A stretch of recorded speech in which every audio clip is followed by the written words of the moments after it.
ఈ సింహరాశి జాతకులకు ఈ వారం మొత్తం బాగానే ఉంటుందని చెప్పవచ్చును అన్ని విధాలుగా. కాకపోతే త్వరగా కోపం వస్తుంది. కొంచెం కోపాన్ని నియంత్రణ చేసుకోవటం సూచించటమైనది.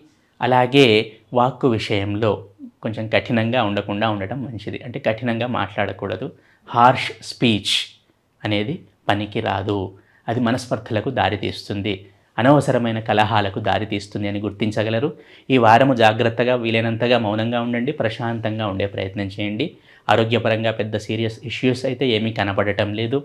అలాగే ఆర్థికంగా కూడా వెసులుబాటు అనేది కనబడుతుంది ఈ సింహరాశి జాతకులకు. అలాగే ఆలోచనలు అనేవి చాలా ఎక్కువగా ఉంటాయి ఈ వారంలో వీరికి.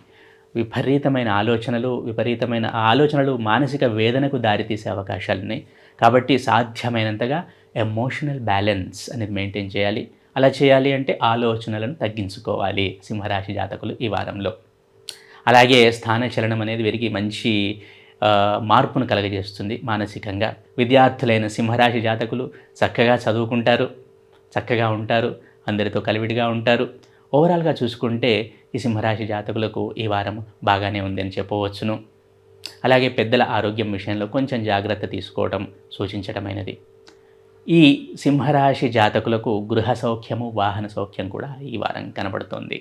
వీరు ప్రతి నిత్యము అమ్మవారి ఆరాధన చేయడం వల్ల మానసిక ప్రశాంతతను అలాగే శారీరక ఆరోగ్యాన్ని కూడా పొందుతారు.